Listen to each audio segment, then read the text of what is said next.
मोहल्ला में उठल है कौआ किला हरिया गे सुनै गे मैया। टोला मोहल्ला में उठल है कौआ किला हरिया गे सुनै गे मैया। काला कते के पैसा से बनबो गबैया सुनै गे मैया। भेने के पैसा से बनबो गबैया सुनै गे मैया। फोन करके पापा के कहिया भेज देथुन रुपैया गे सुनै गे मैया। फोन करके पापा के कहिया भेज देथुन रुपैया गे सुनै गे मैया। काला कते के पैसा से बनबो गबैया सुनै गे मैया।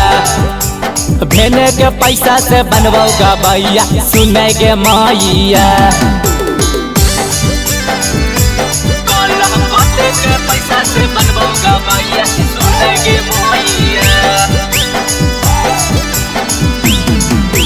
बनबो गबैया सुनै गे मैया।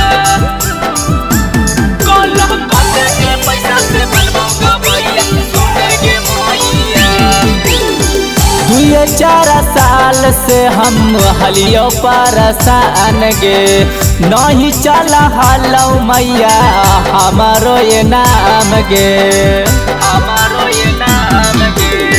2-4 साल से हम हलियो परेशान गे नहीं चल हलौ मैया हमारो ये नाम गे।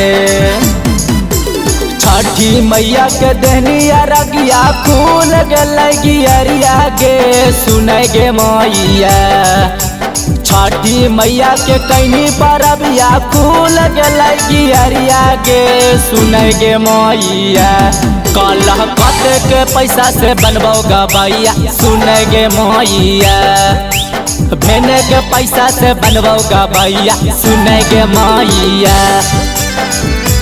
काला कते के पैसा से बनबो गबैया सुनै गे मैया। बनबो गबैया सुनै गे मैया। काला कते के पैसा से बनबो गबैया सुनै गे मैया। राइटर विकास गाना लिखले झकास गे गावता वीरेंद्र बेटा बनलवा सटार गे बनलवा सटार गे। राइटर विकास गाना लिखले झकास गे गावता वीरेंद्र बेटा बनलवा सटार गे।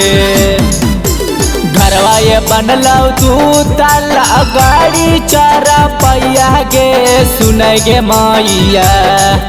घरवा बनलौ 2 ताला गाड़ी 4 पैया गे सुनै गे मैया।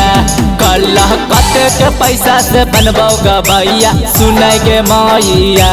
भेने के पैसा से बनबो गबैया सुनै गे मैया। DNS Music Recording Studio, Rajoli।